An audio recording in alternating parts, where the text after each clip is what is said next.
Okay, here we are. Hi, everybody. I'm Chandler Klebs. I'm here again with Pafo Ortiz. And Pafo has a post that he put on his Facebook group, Biopantheism, and he wanted me to read it together with him and discuss it to make sure I understand it, because he says it'll help me understand pantheism better. So, should we just get right into it, Pafo, or is there anything else you wanted to add before we get started? Yeah, essentially, this post I created a long time ago. It's been updated and edited since, but it's basically just a description. It's like a welcoming description of the philosophy, and it sort of just encapsulates what biopantheism is. And I just thought it's a pinned post. It's always there. It's got this beautiful image of like this earth heart, and it just really represents like sort of the power and the impact and the beauty and the glory of this idea. And it's always been there. I've always kept it pinned at the top. And I just realized, earlier today that like as I was editing it, if you actually read this yourself, it could really clear up a lot of things, and we could actually create a whole discussion out of it, because it's a perfect encapsulation of the belief system of the philosophy. So just as you said, so yeah, go ahead, start reading it, and I would say just anything that you don't understand or you have questions about, just pause, and then we'll talk about it, and then we can keep reading. All right, that sounds like that sounds like a perfect plan here. Okay, so biopantheism refers to a form of pantheism that is both old and new, scientific as well as spiritual, mystical, while at the same time rational, emotional, and yet wholly based on logic and reason. Okay, so that's the start, and yeah, I know that you everything with you like it to be simplistic, and you don't want to complicate things, and, yeah. and you need things to be like simple. So yeah, go ahead and take it one paragraph at a time. Yeah. I mean, did you understand that? Because well, not really, because here's the deal. Spiritual and mystical, right. These words, those are used in my Christian background, of meaning something supernatural, something spiritual, like it's a ghost, like it's an angel or a demon or a dead person, a soul or whatever. And then mystical, I don't even know what that means. And so these words, I mean, that remember, Chandler, that pantheism and specifically biopan has taken back these words, these religious terms, and I have reinterpreted it in a naturalistic way, and I have they have a new meaning. They have a pantheistic meaning that doesn't have to be associated with the traditional the traditional false concepts of conventional religions. Remember the article, what true spirituality, on my page, like where I talk about what on my website, when I talk about what real spirituality is, like what it represents, like these words, these meanings. I think I read it. I think I read it, but it's been a while. Well, let me read a paragraph just to because it all relates. The words spiritual and spirituality mean different things to different people, but in the pantheist community, it generally means a heightened awareness of reality, a deeper consideration for the natural world and our place within it, a more pervasive, expansive, and preeminent knowledge of self and the interconnectedness and interdependence of all things, and adding to that, a deeper respect and appreciation for nature, a greater understanding of biological processes, and a more intimate knowledge and awareness of biology, physics, and cosmology, with a very strong emotional reaction to the size, scale, and vastness of the cosmos, all of which leads to humility and an overwhelming sense of mystery, wonderment, and awe. These things also intrinsically motivate inspiration, contemplation, creativity, and a heightened sense of idealism, with a more holistic outlook and a higher level of ethics, morals, and values that are sure to follow. All of this is what I define as spiritual.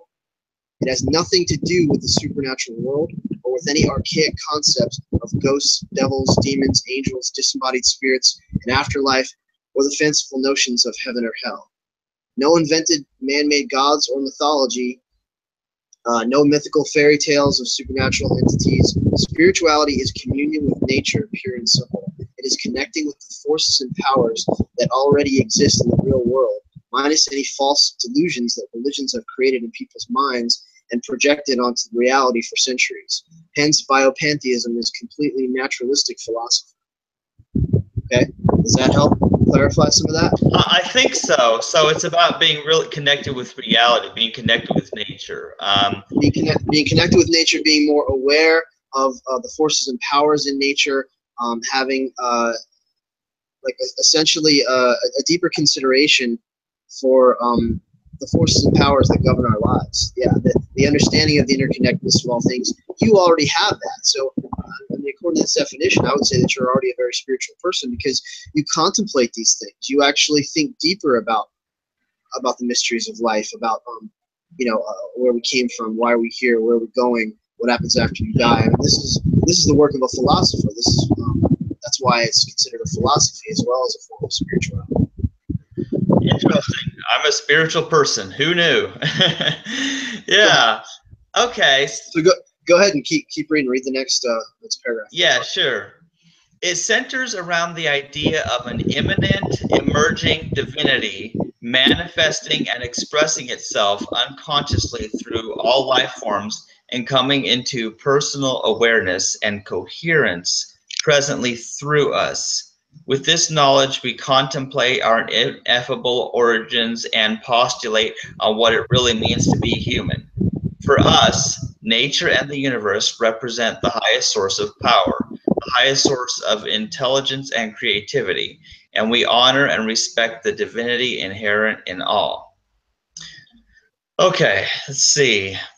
So go back up to the first sentence because I'm sure you have questions about the words immanent, emergent, and divinity. Go ahead.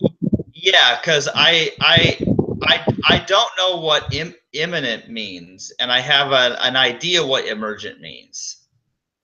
Okay, immanent means it's all around us, it's within us, it's pervasive. It literally is an attribute of the traditional God of theism, meaning that omnipresent. It's almost the same thing as omnipresent, but it means that it is within you, it is outside of you, it is everywhere. So that's the definition. It's an attribute, a characteristic, or a quality of divinity that is basically saying God is everywhere, God is in all things. And remember, we're talking about nature, and that's true. Nature is everywhere. Nature is in all things, in our bodies, outside of us, all around us. Literally pervasive, literally everywhere. That's what immanent means. Yeah, and so emergent, what does that mean? Okay, emergent means something that is in the process of developing, something that's in the process of growing, something that is unfolding and manifesting. The intelligence of a child is emergent. The growth process of a plant is emergent. It's literally in the process of transforming, transitioning. Like we say, we're open and we're open to accept new and emergent information. So like what we know today will not be what we know 20 years from now. Like essentially, knowledge is emergent, wisdom is emergent. As you go through life, you learn more things, you develop. It's the idea of an increase of knowledge, or like an ascension to something. So emergent means it's developing, it's in process.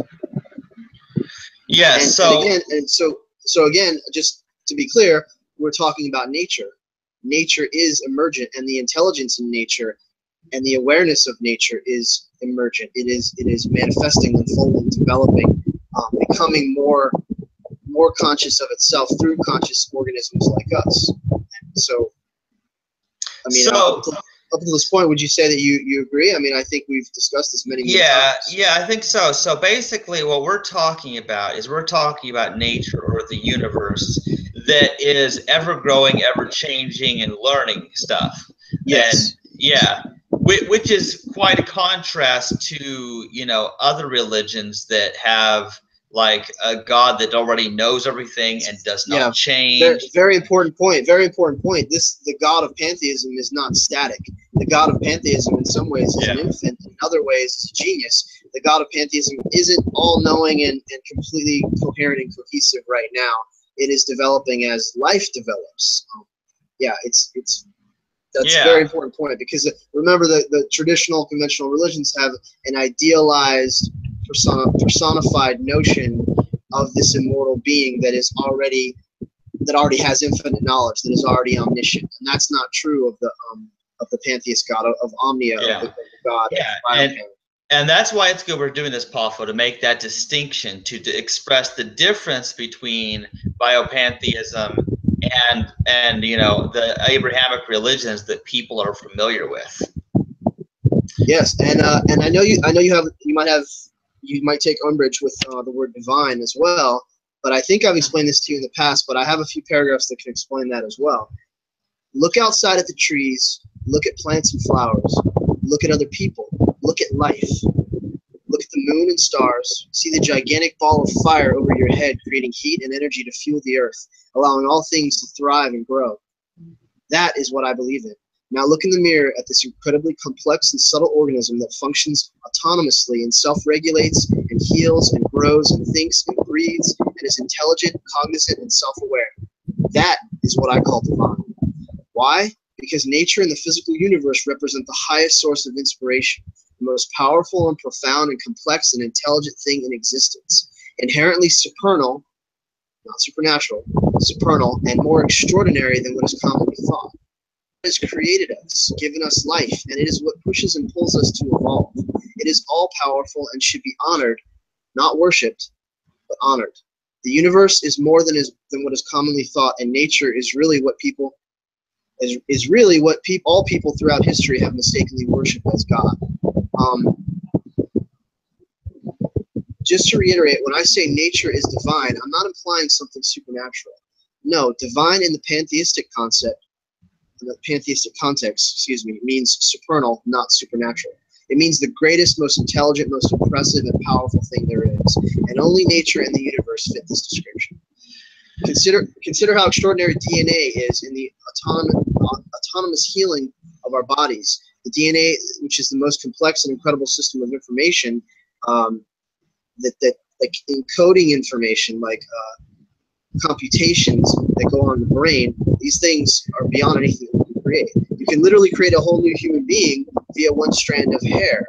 Plants and animals are all fractal in nature, so one part simultaneously represents the whole and vice versa. This self-regulating nature of living organisms and how every biological entity unconsciously seeks physiological homeostasis, all of these things and more are what make life and nature divine.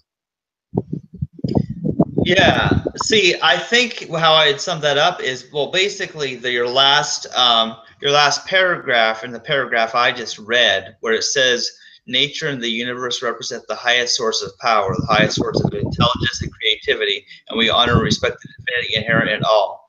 So basically what this says to me is it's the best thing. It's like the most powerful thing, like the ultima, like let's say it's the most impressive thing. It's the most important thing, and it's the most impressive thing. And I can already hear people saying that just gets into so much abstraction. But again, we're not just talking about everything in existence. We're talking about the forces and powers that allow for existence to take place. Initially, the forces and powers that are at work in the natural world that are antecedent of our own intelligence, not just every single thing in existence, because obviously there's polarity, there's distinction, we have good and bad things that are pleasurable, things that are undesirable in reality. But we're talking about what makes a plant grow, what makes a body heal, what allows life to proliferate and reproduce, even though we agree humans should reproduce. Okay, yeah, so here's how I would say it is, okay, yeah, sure, there are different things that happen that are desirable or undesirable, but when talking about power, nature or the universe are the most powerful thing. There is no higher power than the universe. And it's like whenever someone speaks about their their invisible God, their invisible man in the sky. I mean, the things that they attribute to God should really rightly be attributed to nature, because it's nature that they're talking about. Like we're talking about that nature is all powerful. That the only thing that's truly all powerful is nature, not some idealized construct, mental construct. And just to clarify, when I say nature is divine, I don't mean it is a God. I mean it is God, in the sense that it is the most powerful, most complex, and beautiful thing there is. That's omnipotence. That just so happens to be incomprehensibly large and everywhere at all times. That's omnipresent, imbued with supernal intelligence, omniscience, maybe, but it's an emergent form of omniscience. And due to Einstein's law of conservation, energy cannot be created or destroyed. It is essentially eternal. And these are all the attributes typically attributed to God. Yeah, I see that. And see, the important point that I want to make to anyone who listens to this is that nature created God, not the other way around. Because, okay, and here's why. Because it was humans who wrote the holy books, humans and their imagination that enabled all the gods of all the world religions. And for that reason, since we are nature, and nature made us be what we are, nature therefore created God, even though everyone else of those other religions say that God created nature. They've got it backwards. Nature made everything, and nature made us, and we are nature, and we came up with the concepts of God. So yeah, that's the true sort of chronology, hierarchy of it right there. Yeah. Just wanted to correct that. Yeah. So where did you leave off? And we honor and respect the divinity inherent in all. Yeah. Now you understand. Now you understand what true divinity means, right? I think so. Let's hope I remember it. So should we continue then? Yeah. Okay. Focusing expressly on the human condition and what is relevant and meaningful in relation to biological organisms and their surrounding ecosystems, we recognize and acknowledge the fundamental truth that the universe is divine and we are all one. Not only do we make this extraordinary claim, but we are also ready to verify and confirm this ultimate and profound mystery through science, astronomy, biology, quantum physics, intuition, and practical real-world observation. Okay, so about us all being one. Of course, I already agree with that, Pafo. That's a pretty obvious one. And let's think about this. First of all, we're all causally connected because everything that one life form does affects everything else. There's cause and effect everywhere. So nothing happens in a vacuum. We're isolated. So that's one way. We also understand that literally all life forms are biologically related. We're all really members of the same family. I'd like to speak on that point with this paragraph when I say pantheism essentially is the belief that all of nature is divine, that the universe as a whole is an interconnected system made up of one substance, which is energy matter.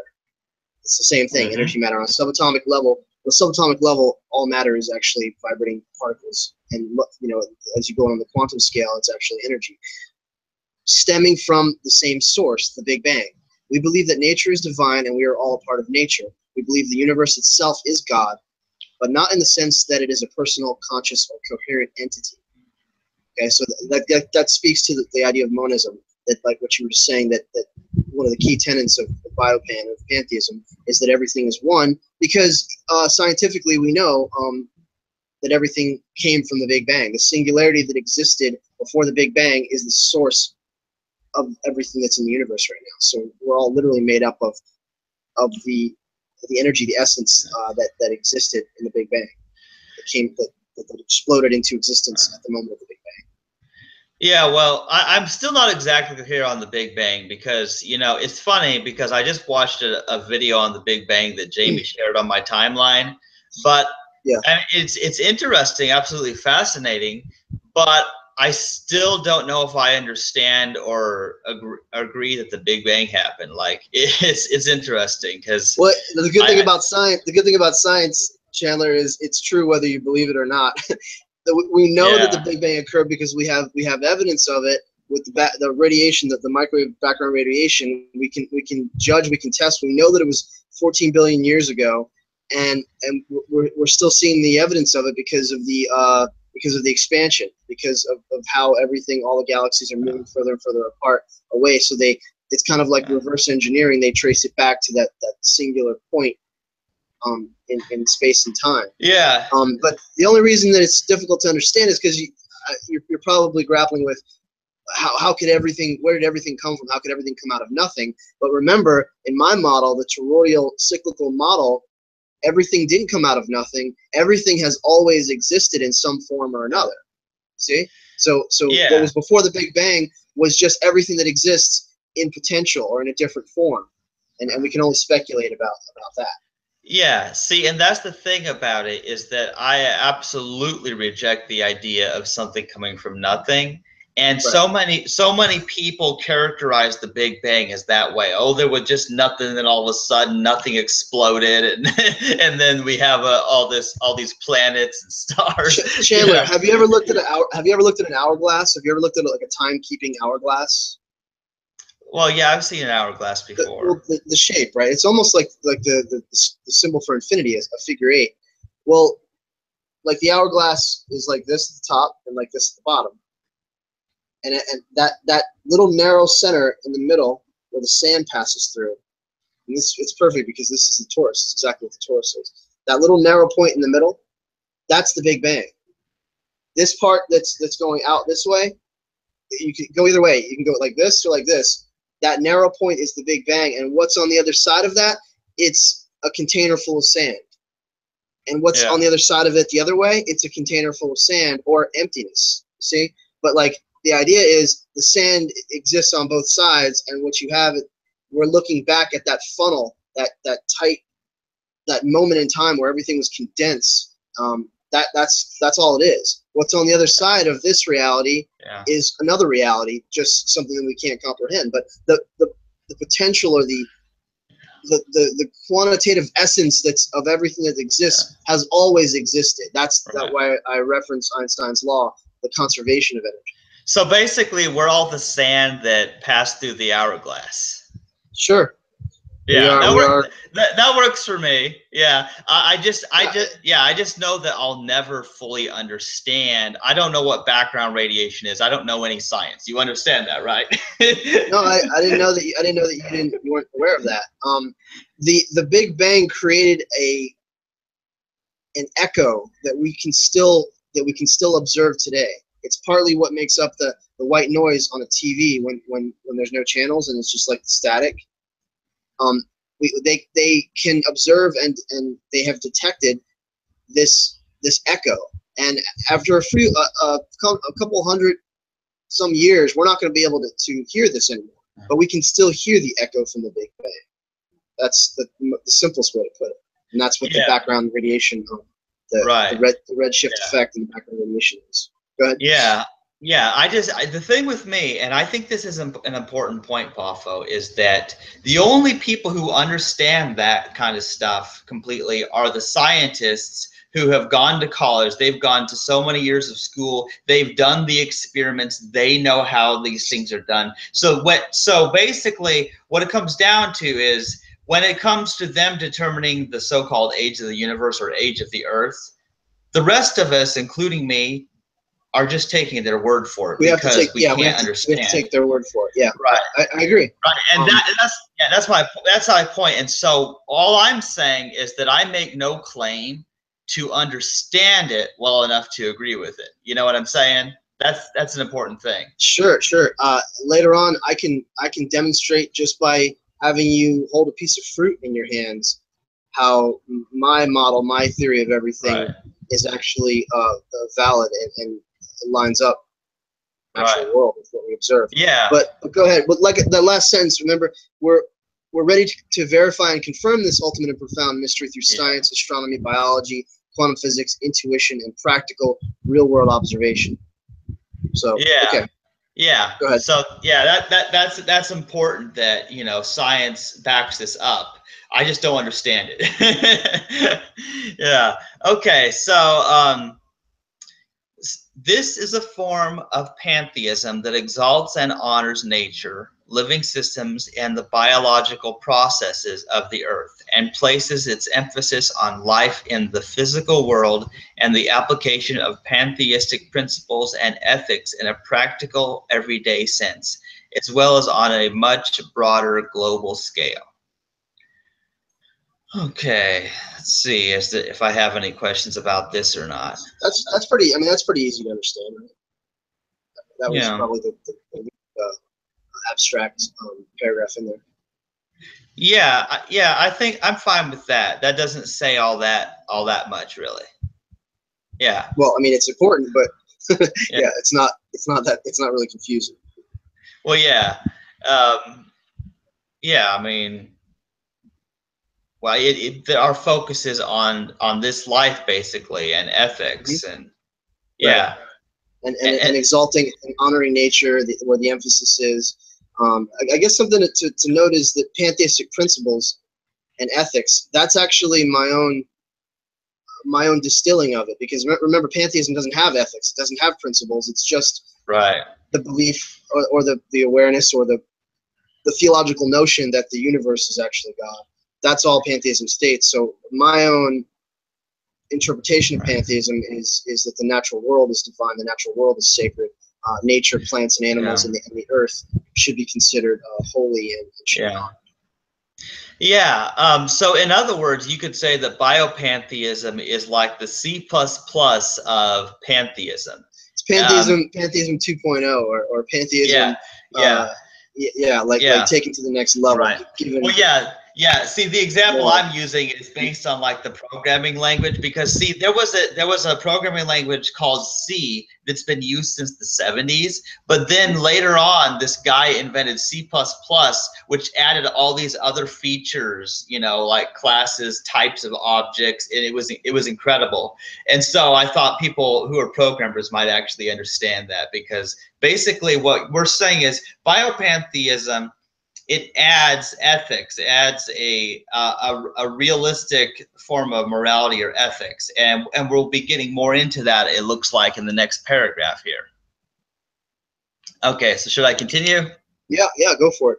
I guess real quickly, I would just say it includes environmental ethics, animal rights, holistic health, and veganism. Veganism as the natural extension, the natural progression of this belief. Yeah. Yeah, that's the important point for me. Okay. It asserts that ethics and morality naturally stem from this belief system, and contends that for this reason, as well as many others, it should be passionately fostered and promoted.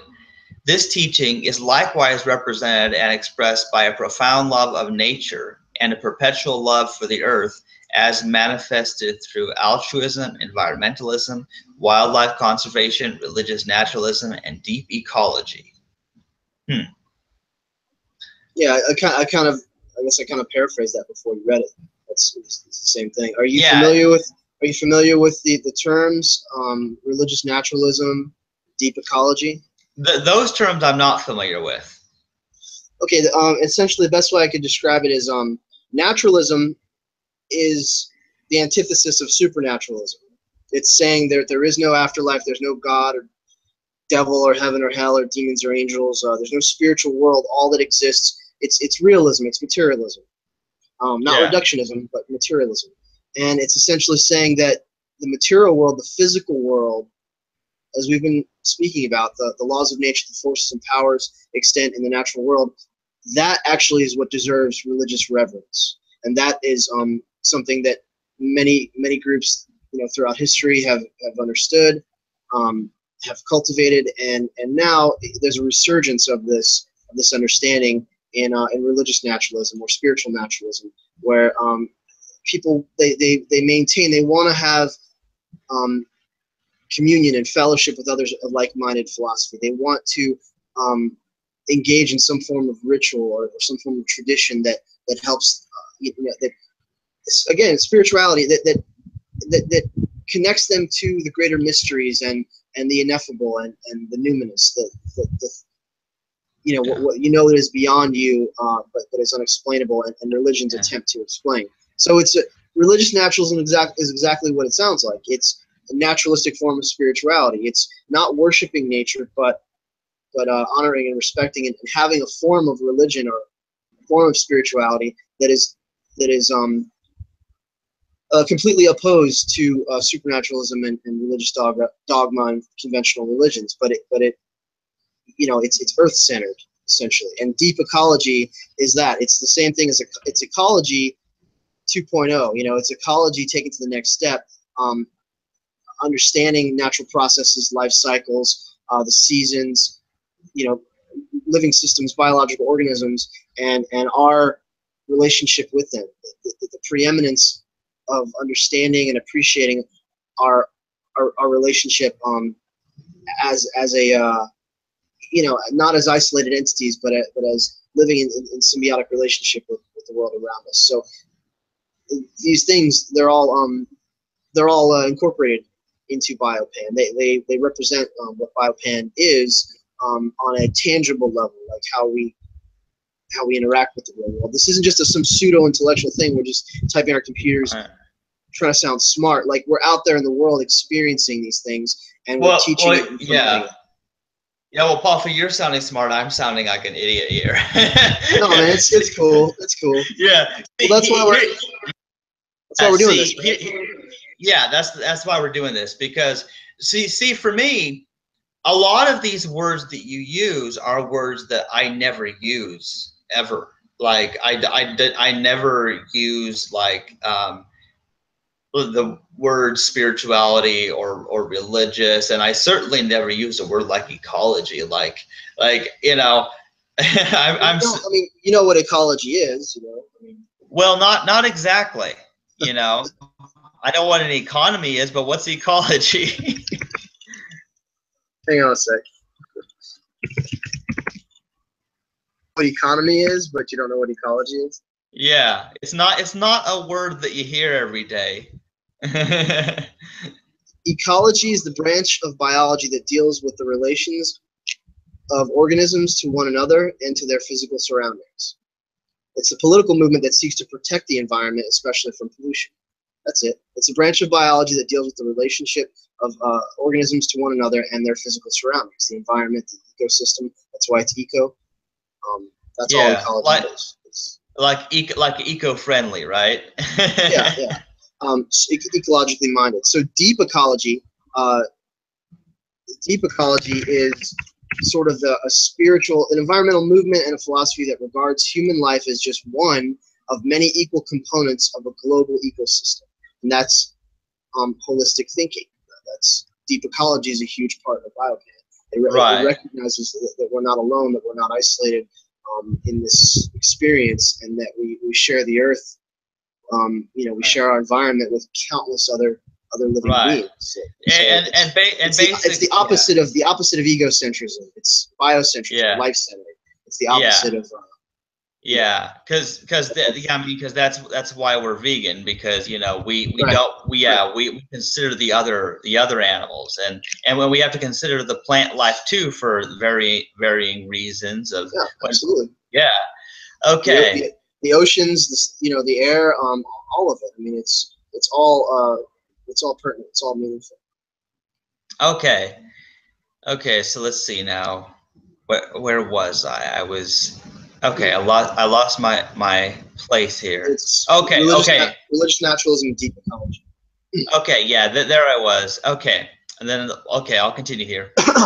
It is this transcendent awareness of the interconnectedness and interdependence of all things that elicits the deepest feelings of reverence, wonderment, and awe in those who take the time to carefully observe and actively participate in the many miracles that exist all around them, in the micro world as well as in the macro.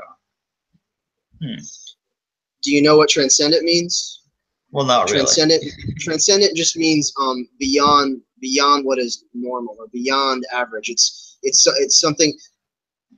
I've always made this point from the very first episode we've ever done. I said I do not believe in a transcendent world, a transcendent realm, but we can have a transcendent experience. So when you're moved to tears by the sight of a, of a beautiful cascading waterfall or sunset, or you're reading poetry, or you connect something, touches you very, very deeply, like music or film, or some kind of experience that really transforms you. We're talking about a transformative experience. That's what transcendent means. You are transcending the mundane. You are moving beyond the ordinary into the realm of extraordinary.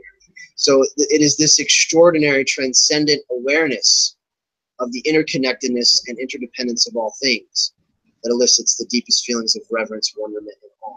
Reverence and wonder and awe. This is what a child experiences, and it's literally just beaten out of them, and to conform to our culture, our society, which is completely void of all of this. It's void of all of the experience of wonder. So we have to escape, and we have to continuously do drugs and entertain and occupy ourselves to cope with the bitter realities of life, when reality itself is quite extraordinary and worthy of reverence and appreciation all on its own. And I don't mean just the experience of whatever it is we're feeling or whatever we're going through, just life itself. I mean of living systems, of nature itself, when you observe nature. So there needs to be, you definitely have to have a more I don't know how to explain it, a more wilderness geared mentality, appreciating the rustic and the natural things. If you're in a cubicle 10 hours a day, and then you go home and you just watch TV, it's pretty certain you're not going to have a pantheistic awareness of life.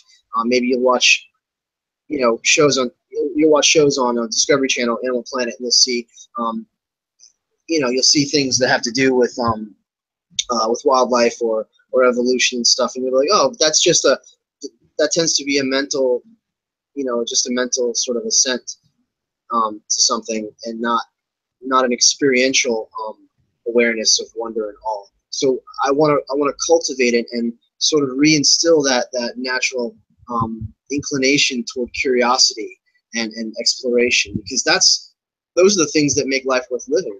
That's why we read. That's why we hike. That's why we go camping. That's why we travel. That's why we explore. That's why we get to know new people and experience different relationships. It's novelty. It's learning something new. It's experiencing, knowing what's around the corner, what's at the top of the mountain. So. Okay. Yeah. Okay. When considered mindfully and examined contemplatively, this awareness can and will lead to the highest level of ethics and morality attainable. Driven and motivated by a keen understanding of the true nature of reality, we shine and glow as enlightened beings, illuminating the path for others and encouraging free thought, inquiry, education, and the expansion of knowledge.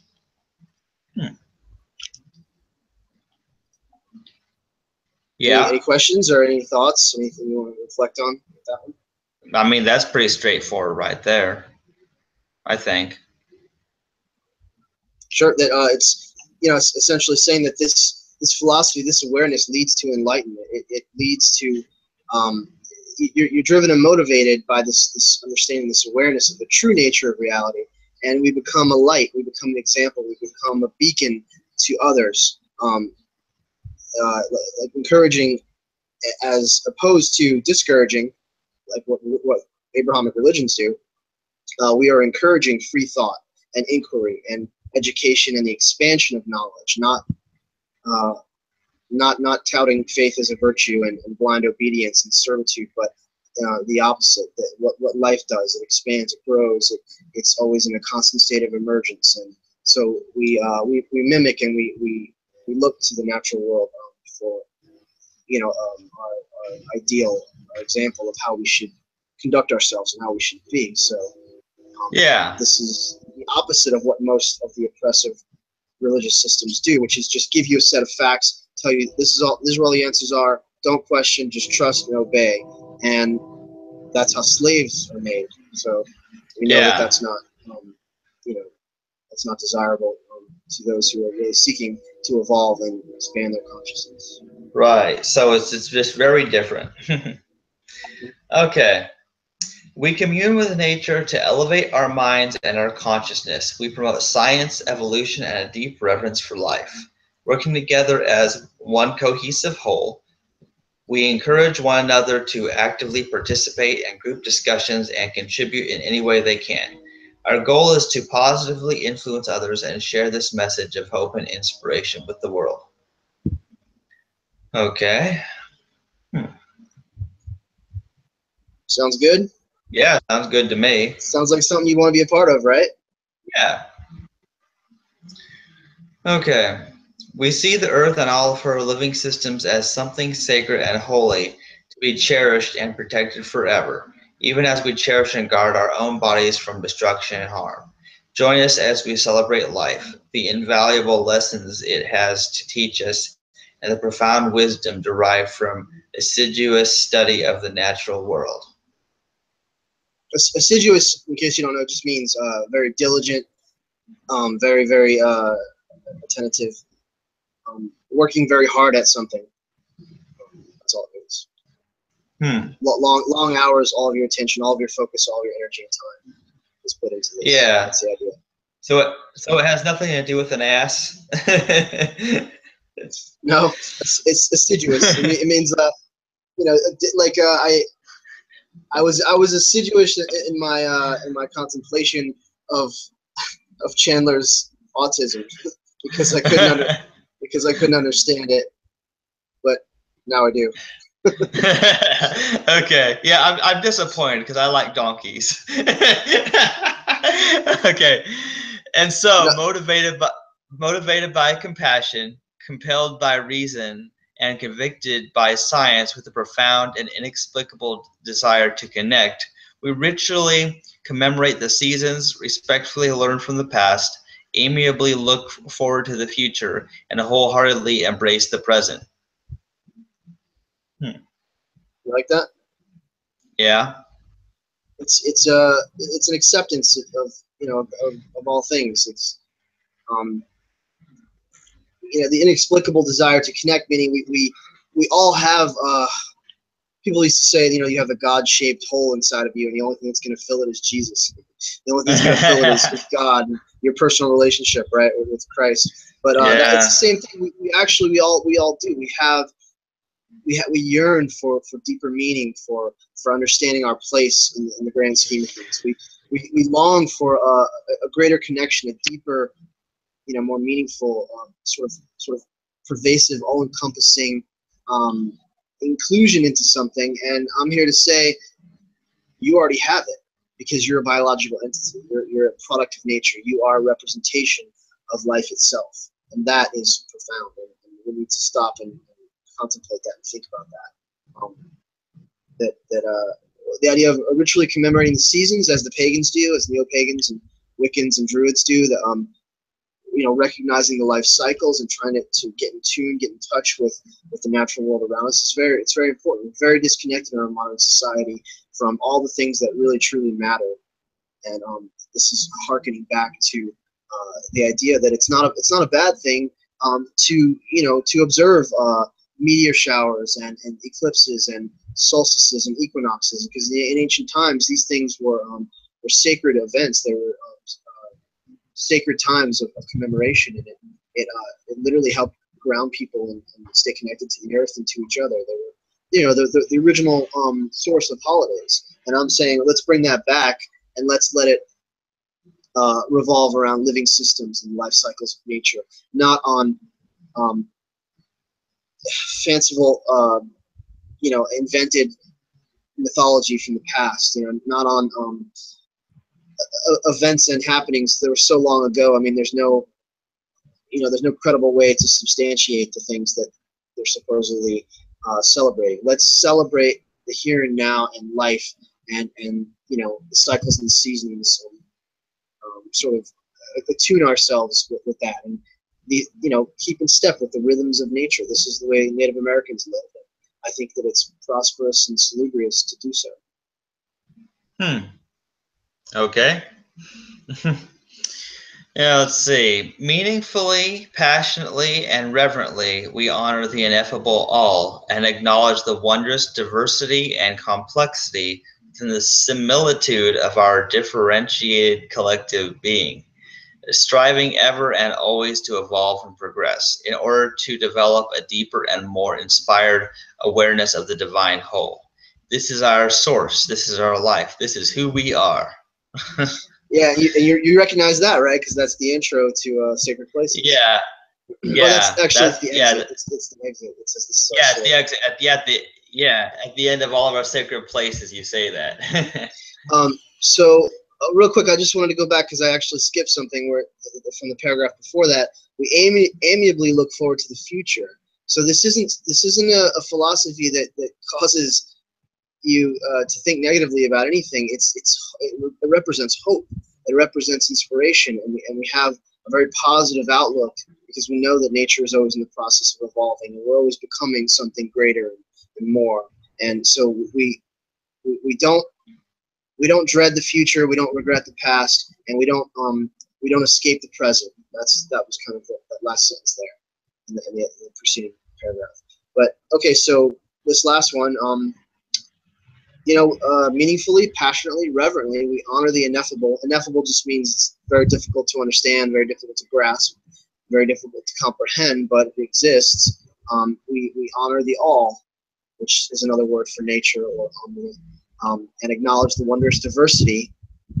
Diversity, obviously, biodiversity. We're speaking of all of the multitudinous life forms, plant life, animals, every form of carbon-based life that's on this earth. And can you even comprehend or fathom trillions and trillions of other life forms on other habitable planets out there? It's mind-blowing. So that's the diversity and the complexity. Obviously, you examine the human body, examine any living system. It's incredibly complex and subtle. Within the similitude, meaning there is sameness, there is oneness, there is unity, there is homogeny. Even though there's so much distinction and there's so much biodiversity, there is similitude. There is sameness, oneness. We look into the eyes of a cat or a dog or a sheep or a cow or a pig, and we know that they feel pain, they suffer just like we do.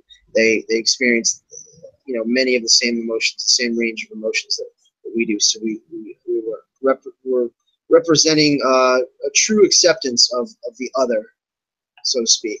That's what that means. As we evolve and progress, in order to develop a deeper and more inspired awareness of the divine. So, any questions, or how do you feel about that? Anything to add? I mean, I don't have any problem with it. It just seems so, well, just so many words, Too many words, or you have too many words that you want to say? Well, both. Yeah. Well, let's talk about it, but real quick, this is something that I added as through experience. I needed to add a kind of a list of stipulations. So really quickly, I see it here. I don't think that you're going to have a problem with any of these. I think we pretty much are, we are on the same page when it comes to these things. But go ahead and read that just so that the listeners can understand what. Let's say these are the things that I'm not dogmatic, but these are the things that I am adamant about, that I don't promote or endorse, and these are the things that I'm against. Put it that way. And these are things that are not acceptable in my group, in my online group, to discuss and talk about, or to try and pontificate any of these things, because I've experienced a lot of disagreements, a lot of conflict because of it. And essentially, none of these things. This is not what Biopan represents. So that's essentially what it means. So go ahead and read that list. Okay. Not included in this philosophy are: 1, supporting and promoting Christianity, Judaism, or Islam; 2, supporting and promoting recreational drug use; 3, supporting and promoting the meat, egg, and dairy industry; 4, supporting and promoting supernaturalism; 5, supporting and promoting New Age mysticism; 6, making naturalistic fallacies and appeals to nature. 7, maintaining a stance of moral relativism. 8, not caring about animals or the environment. 9, not respecting life or viewing nature as sacred and divine. 10, believing pantheism means the acceptance of all belief systems. That's a big one. I had a lot of trouble with that with other pantheists. A lot of people, they're really called omneists. They have this mistaken concept that the all in pan means all religions, that it means that we believe in all religions, and every religion is somehow true on a certain level. I disagree with that. Right. That's absolutely impossible. So that last paragraph there. Yeah. So the last paragraph where you said these subjects may be cordially discussed, but they are not up for debate. Anyone seeking to do any of these things will be given a polite warning. After that, if they persist, they will be removed. No exceptions. This is to ensure the focus, direction, and stability of the group. Thank you. Yeah. So again, this is just on the Facebook group. These are the contingencies that are just necessary in order to keep the group focused and aligned, and everyone that I accept into the group, essentially everyone that I add has to read this entire statement and agree with all these things ahead of time in order to be included in the group. So I'm putting this out there ahead of time so that these issues and problems and conflicts don't come up later on.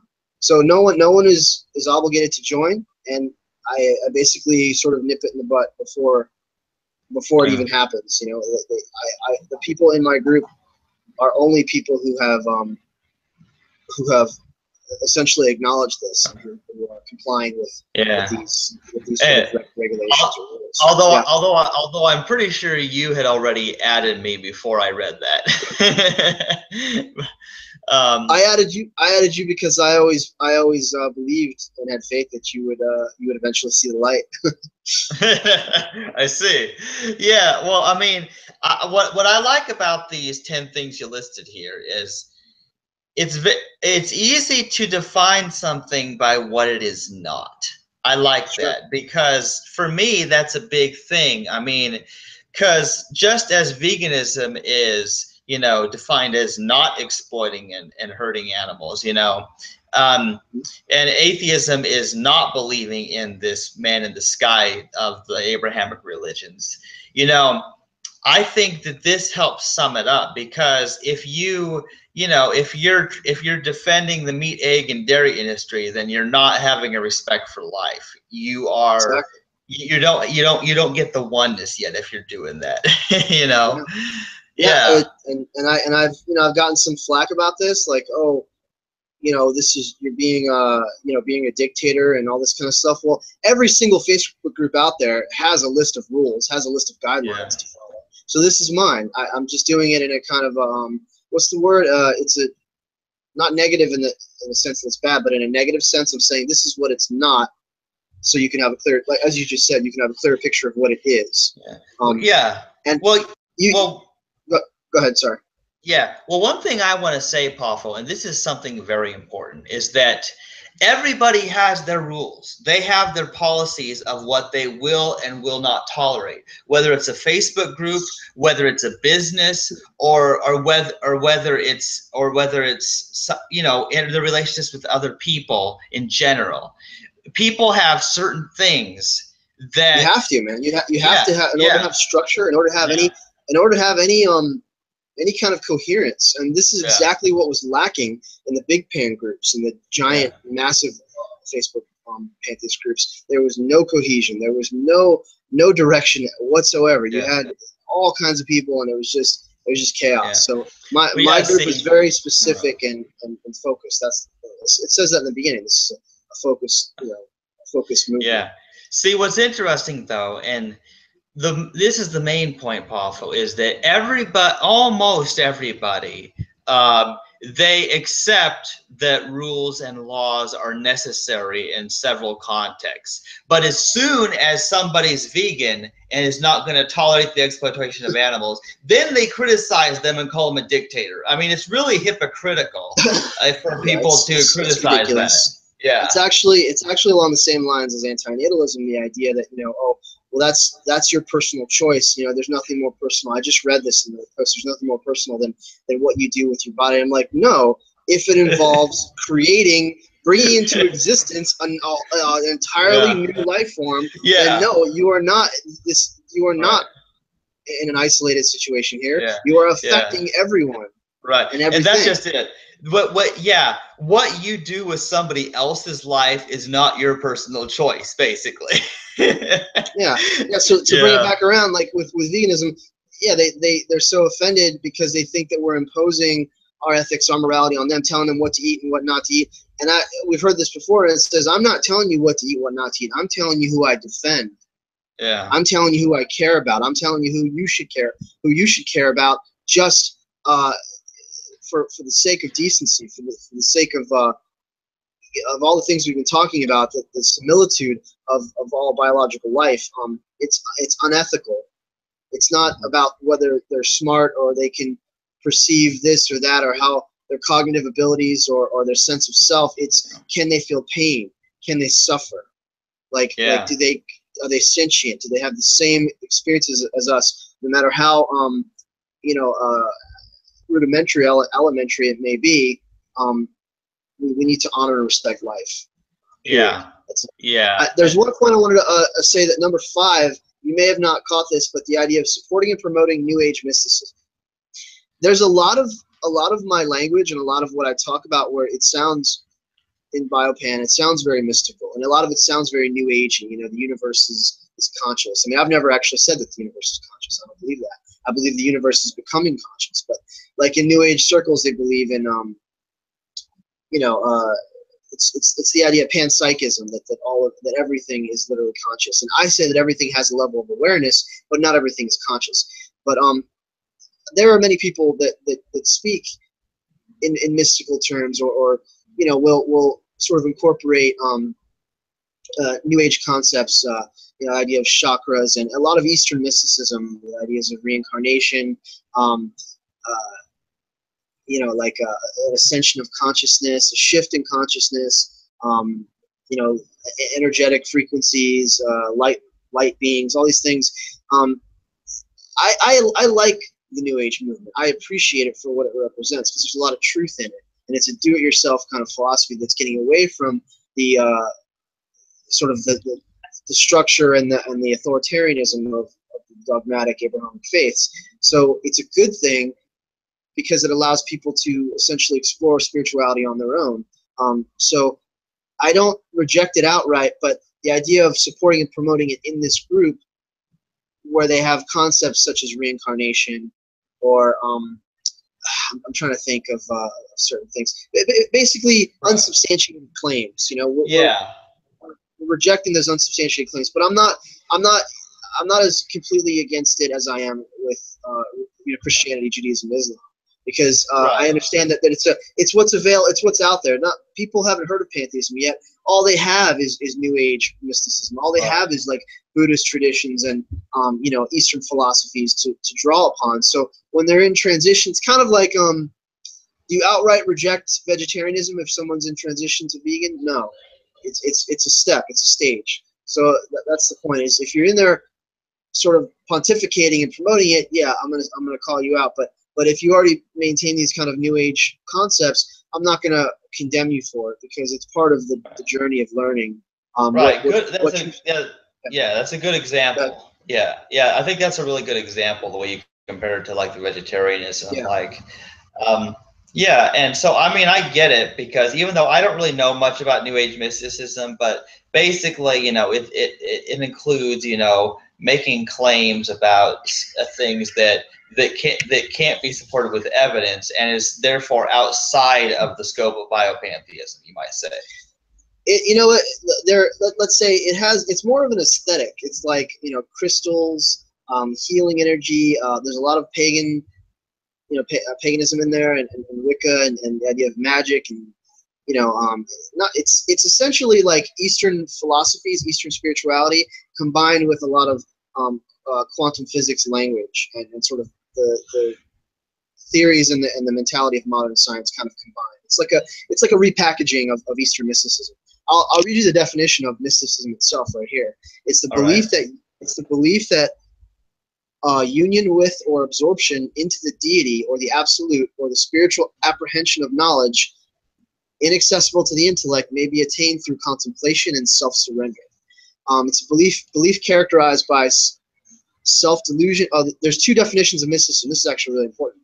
So the first definition, it's the idea that through contemplation and sort of surrender and doing it on your own, apart from religion, you can apprehend or you can perceive God. That's what mysticism means. So it's like, apart from churches and religious authority figures and revelation through scripture or conventional traditional religious structure, you can actually experience the divine on your own through contemplation, and it often has to do with more like intuitiveness, like feeling, like sensing and feeling, like with heart knowledge, as opposed to head knowledge, as opposed to using logic and reason. So that's the mystical thing. It's the idea of I don't believe in mysticism, just like the transcendent world or transcendence. I don't believe in mysticism, but I believe that someone can have a mystical experience. I believe that you can have mystical encounters. I believe that things can appear very mystical, and there's nothing wrong with that.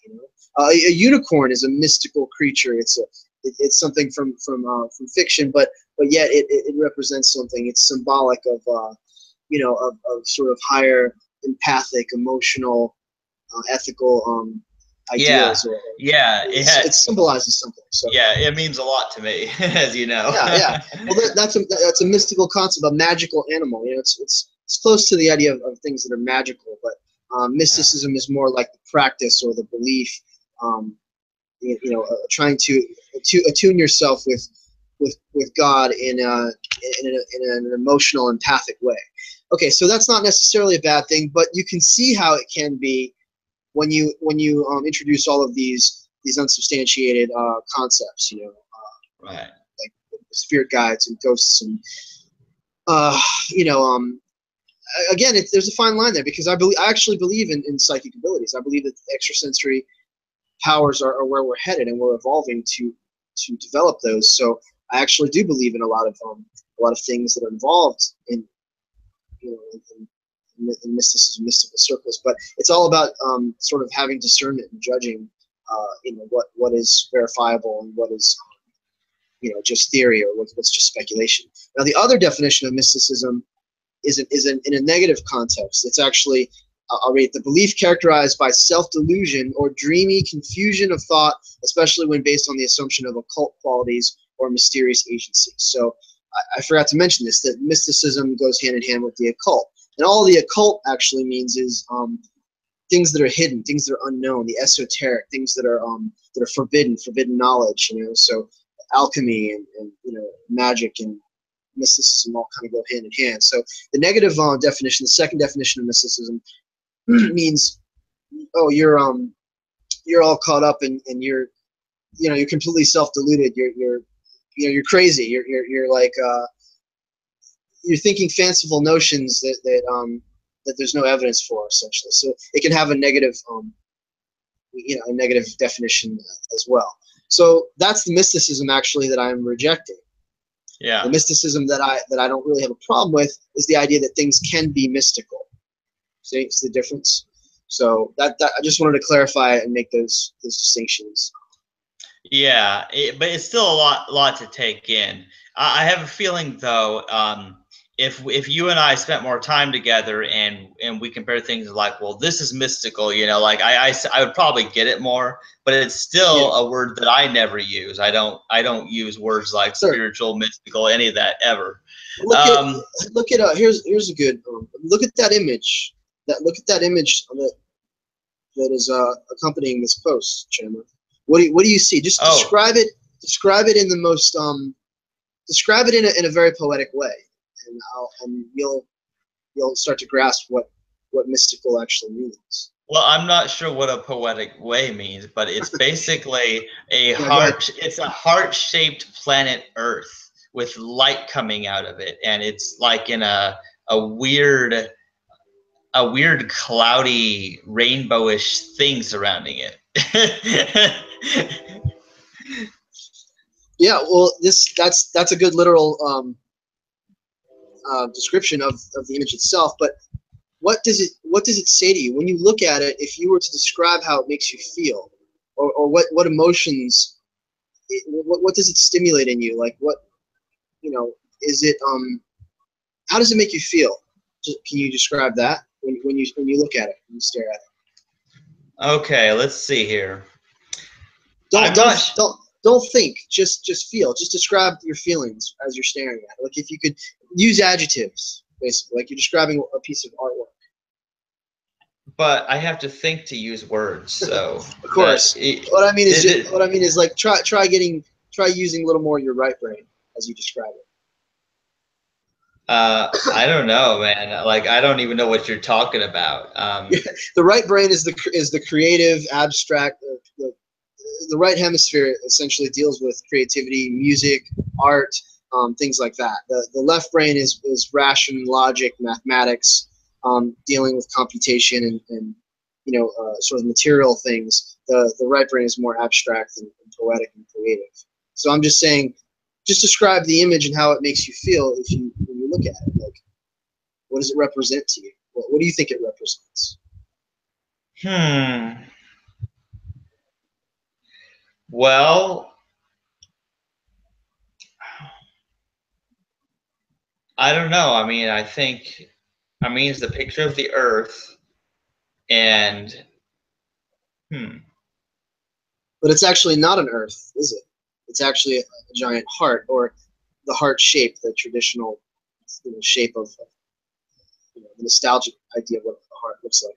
But it's a heart within a heart, and there's light erupting outward. But it's this rainbow of colors, and then you see it. You see Africa, you see Saudi Arabia, yeah. you see Asia and Europe and Russia. There, like you can see the continents. So you know that it represents something it's earthbound. It's almost biological. It's ecological. But it's also mystical because there's light coming out. There's this ethereal quality to it with these colors. There's a kind of a Elysian heavenly quality to it, and it looks powerful, and it looks sacred. It looks pure. It looks important, right? And at the center is a heart, and it's earth shaped. So it's kind of, if I could describe it, if I were to describe it, I would say it shows the importance of loving the earth, and it shows how magnificent and beautiful this planet, this terrestrial globe that we live on, really is. It's significant. It's sacred. Yeah, I don't have a right brain. All right, man. All right, we'll move along. Yeah, yeah. Well, that's the point. What I was trying to get at was this image is mystical, but the image doesn't convey mysticism, but it has a very mystical quality to it. That's all I was trying to say. Yeah. So yeah, I may still never quite get the whole mystical thing, but I mean, it's a nice image. It's beautiful, Chandler, do you believe in magic? Well, it depends on what you mean. I don't mean like stage like illusion I don't mean like illusionary magic that performers do, but I mean, do you believe in real mystical magic, like Game of Thrones, like dragons and White Walkers, or unicorns, mythical beasts, or powers that we don't comprehend? Do you believe in that? Well, no, not literally. See, here's the thing. When I think magic, here's what I think. I mean, I think of stuff like, say, Queen Elsa from Frozen, who has unlimited ice magic and freezes anything around her. I think of like Mario and the Fire Flowers and shooting fireballs. I think of like literally. Actually, yeah, that's pretty much it. When I think of magic, I think of something literally being able to make something where there was nothing. basically violating, the law of conservation of mass energy. That's what I think of when I think of magic, because that's how it's portrayed in video games and cartoons. Sure. So that's what I think of magic as. That, yeah. Would you say, okay, so here's a few things I want to say real quick. Would you say that you don't believe in magic, and neither do I, but things can be magical, things can have a magical quality? Could you describe something as her dress just glittered, and the light, it just looked magical, it just looked so surreal and ethereal? Can you relate to that? Let's see. What's something that would be magical? Like, I'm really just using the word as a parallel to the idea of mysticism and sort of the miraculous and stuff. Because what I'm saying is, all magic is it's the exemplified version of nature. It's taking nature and exaggerating it so that you're giving it qualities that it doesn't yet have, but you can kind of see it has the potential to have. Harry Potter, like wizards, sorcery, witches, and warlocks. That's magic, right? But essentially, everything they're doing, you can almost, the reason we can comprehend it is because that's what nature does, and we're just taking it one step further. We're adding imagination to it and saying, well, what if nature worked like this? What if the natural world actually behaved in this way? What if the laws of physics could be broken or altered so that things have a different result and consequence and reaction? So that's all it is. So what I'm trying to say is, in a roundabout way, nature itself is magical and mystical and extraordinary and miraculous. Those are just adjectives. Okay. It doesn't mean that it necessarily coincides with our idea of what is magical. But what I'm saying is, in recognizing the wondrous, how about that word? The wondrous, extraordinary nature of nature, we develop a greater appreciation for it and a respect and a reverence for it that will actually lead to environmental ethics and veganism. You see what I'm trying to say? So that's what Biopan does. It puts the emphasis back onto the extraordinary and the wondrous aspects of the physical world in plants and animals, in biological systems, in the cosmos, the extraordinary forces and powers that are operating all around us at all times. So do you follow me? It's changing the emphasis away from an imagined fictional supernatural world and putting it onto the real world, the natural world. That it's naturalism. It's emphasizing these wondrous things that are all around us that we can explore and experience without appealing to supernaturalism, without invoking religious concepts, traditional religious concepts. Well, how does this sound, Pafo? All of the things that we see as magic in movies or games or whatever, what they are literally is they are the forces of nature. Whether it's fire, ice, water, electricity, or whatever, and all these animals. Oh, I mean, electricity was magic before it was understood. Lightning, yeah, earthquakes, storms, fire, all these things were magic before they were understood. Yeah, before we had the scientific method. Yeah. And that's what I'm getting at, Pafo, is that all of these things that are depicted as magic in whether it's Harry Potter or Star Wars or whatever there may be, all of those things are things that already existed in nature, in the real world. And then the only difference is, in these cartoons or movies, you have human beings who have the power to command nature at their will and do what they want. That's what a magician or a wizard does in those types of situations. Right, and it's amazing how things come full circle, because what I am proposing, the teleological intent or the emergent quality of nature, is to produce biological life forms that will have the power to do just that, to reshape energy and matter, to reshape and manipulate their environments, as we are doing right now, but to a greater extent, to a greater degree. That's why it says it centers around the idea of an eminent, emergent divinity manifesting and expressing itself unconsciously through all life forms and coming into personal awareness and coherence presently through us. Because nature is unconscious right now, but it's operating, it's on autopilot. There's a latent memory of how things should be, and these are the laws of nature that end up producing biological life forms that can then manipulate and reshape their environment, and it will eventually coalesce and combine to become the mind, the brain, the collective consciousness of God. The collective consciousness of nature is evolving and manifesting through life forms.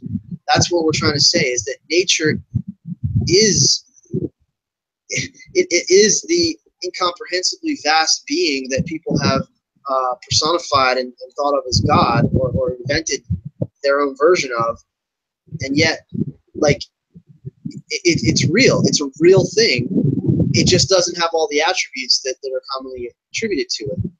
Like, as we said, omniscience and omnibenevolence, not yet, but it is becoming so. God, omnia, life, nature is evolving and becoming whole. It's becoming one gigantic singular organism. Right now, it's trillions of organisms spread out everywhere. But as we work together, as we evolve and adapt, and we learn to cooperate and behave more altruistically, we accept other parts of nature, and we combine to work in symbiosis and harmony with each other. I've spoken about this many, many, many times, but have you ever really gotten it?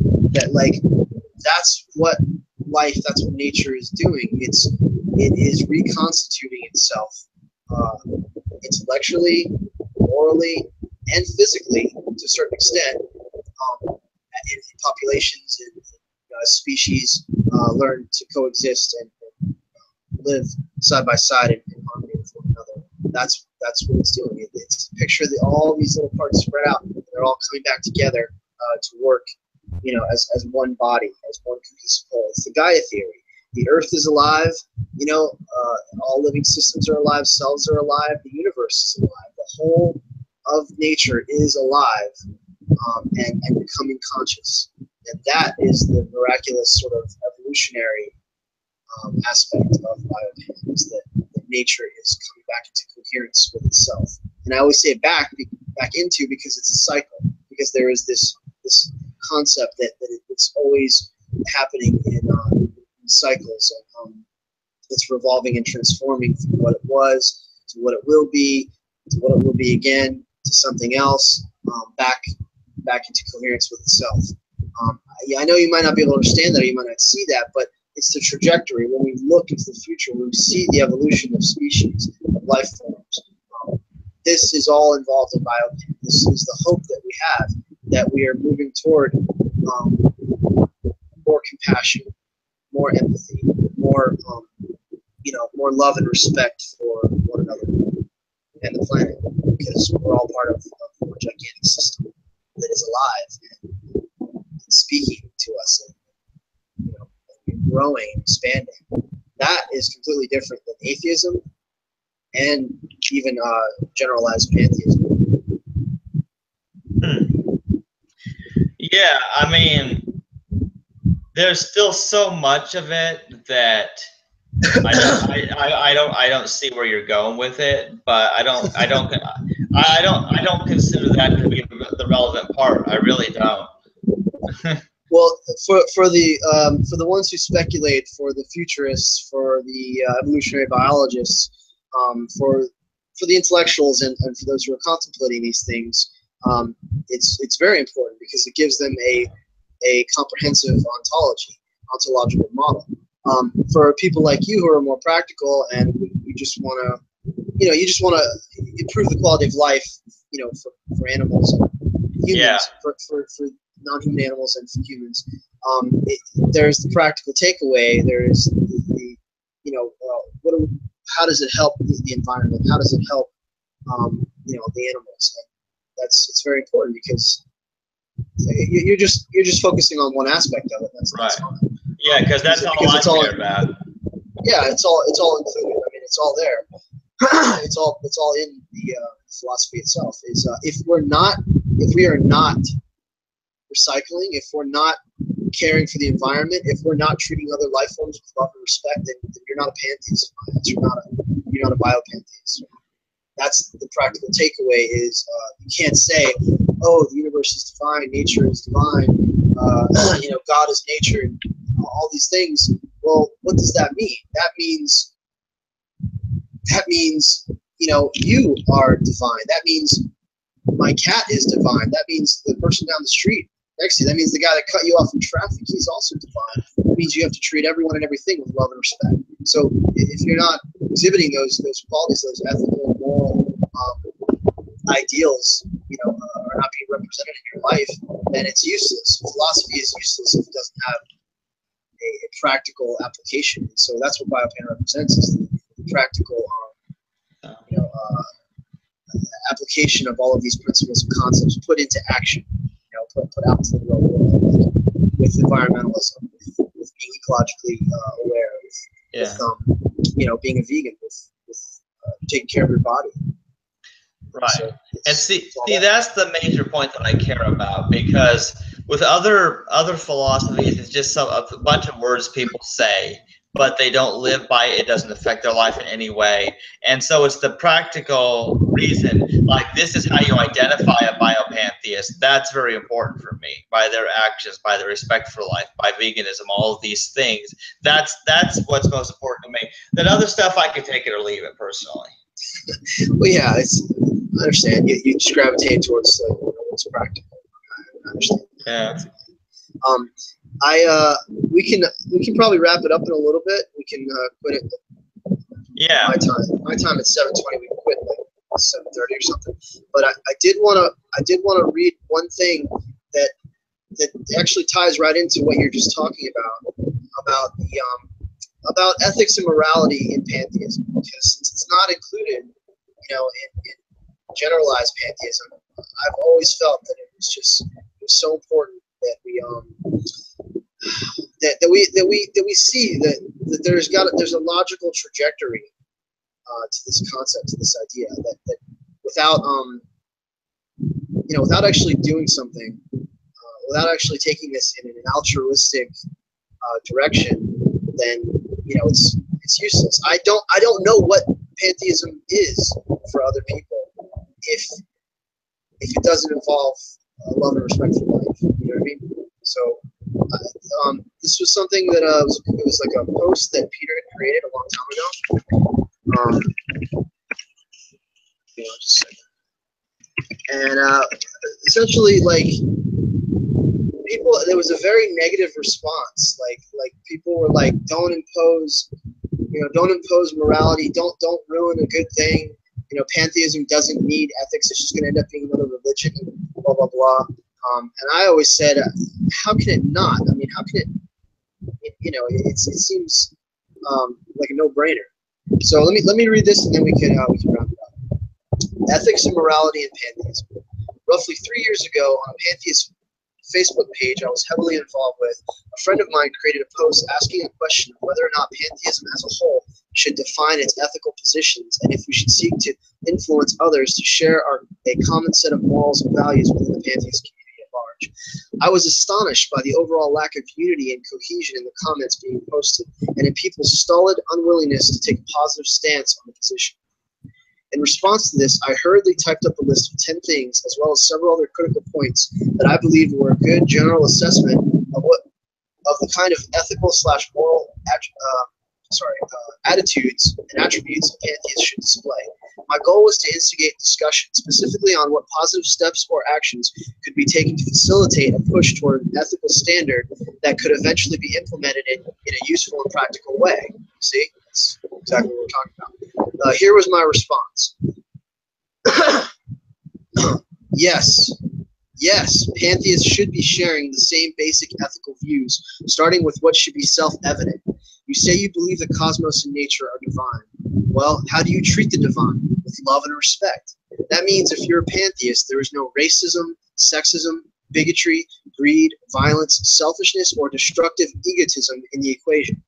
Everything is an expression of God, so everyone and everything should be honored and appreciated for the visible manifestations of life that they are. Let me make it more specific, and no one should be afraid to say this. If you are a pantheist, you should love animals and nature, understand and believe in evolution, as it is vital to our understanding of ourselves and where we came from.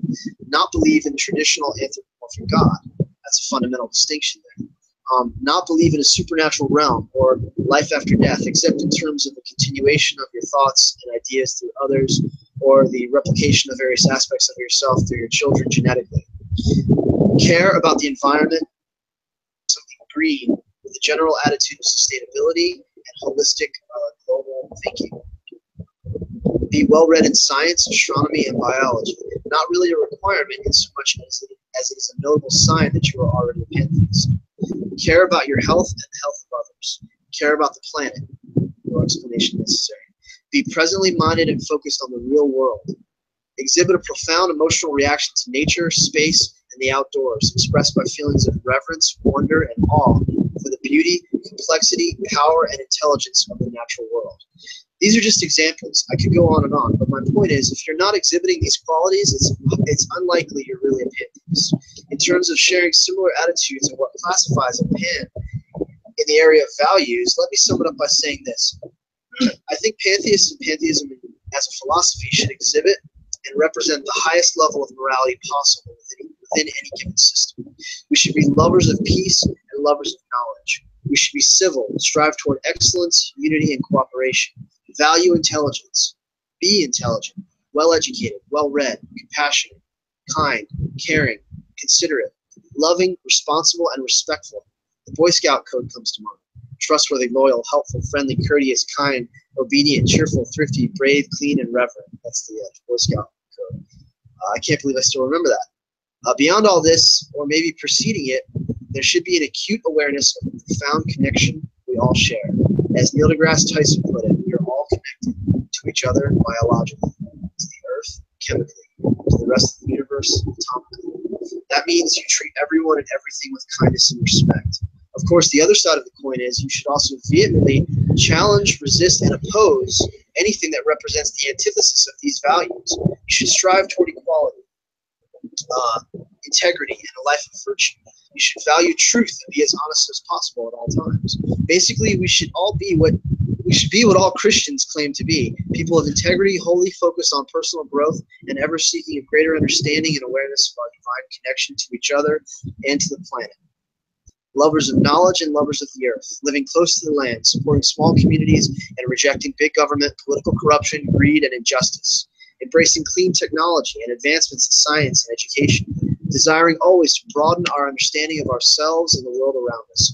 We should be actively taking part in the evolution of our species and contributing to and promoting greater awareness and higher levels of consciousness with the goal of creating a better world. They say many pantheists are rebels, and historically speaking, this may be true, but you should only be rebelling against what is destructive and unhealthy, namely the archaic religious and socio-political systems that seek to control and manipulate others using guilt or fear, as well as anyone, religious or otherwise, who stifles your creativity or lies to you and promotes false hope, or, especially as in the case of Christianity and Islam, longs for chaos and the destruction of our planet. They're obsessed with the end times, the end of the world, Armageddon. Likewise, you should reject anything that leads to stratification, disorder, and disunity. Your attitude and focus should be geared toward the highest good.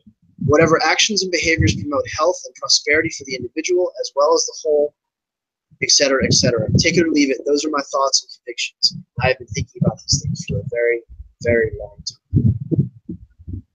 Well, I'm down with that. So that, to me, is pantheism, and that's biopantheism. That's what pantheism represents, and that's what my form of pantheism, biopan, that is a good summation, encapsulation of what it represents. So if anyone out there is interested, look for it. Just Google biopantheism. It's one word, biopantheism. Just Google it, and pretty much everything that comes up, all the the images, all the links and stuff will lead you back to Facebook groups, to the YouTube channel, to my website, to previous podcasts with Chandler. I mean, your face is all over the place. Did you Google Biopan last time? Yeah, I Googled it. I'm in most of that stuff, it seems. You know how many photos came up of you? Yeah, because we've done so many podcasts together. We've done so many online talks and stuff. So, yeah, you're a big part of this, man. You're helping me get the word out, and I'll be forever grateful to you. Yeah. Yeah, well, I agree, man. I mean, there's gotta be ethics, you know, or philosophy is dead, you know. It's kind of like the thing in the Bible about, you know, faith without work. Book of James, faith without works is dead. Book of James, yeah. Yeah, and the meaning is you can tell who believes what by their actions. That's the important thing, you know. Oh, by their knowledge. I believe that most decent, kind-hearted, ethical people, if they knew the atrocities of what was taking place in factory farms, if they knew how their food, but then food was processed and acquired, and what it went through before it got to their plates, I don't believe that they would continue consuming it. I think it's all about the dissemination of knowledge, expanding our consciousness, enlarging our circle of compassion. So people have the potential. They all have the potential. It's just about educating and informing. Right, and that's the whole point, because the idea is that they will change as soon as they really know what's going on. You know, that's the idea. Their own consciences will, just show them the footage, give them the information. Their own consciences will do the rest. We focus a lot on veganism and animal rights, the animal rights issues. Obviously, I'm animal rights activists. You can see my the anonymous mask behind me right there. Yeah. Oh, yeah. Like, we focus on this a lot, but this includes corruption in government. It includes all of these things. That's why the Venus Project, the Zeitgeist movement, that's the political aspect of Biopantheism. Support is a research-based economy, doing away with planned obsolescence, instituting a new economic system that is based on access to resources instead of perpetuating the idea of scarcity in capitalism, which is just a light culture. It's all predicated on greed and competition. That's the exact opposite of what constitutes a healthy, thriving ecosystem. It's all about symbiosis, cooperation, harmony, and peace, not constantly at war. So Biopan, it's political, it's philosophical, it's spiritual, it's ethical, it's practical, it's all of these things. So if anyone has any questions, I'll put some links in the description box below, and we'll have leave it open for comments and feedback.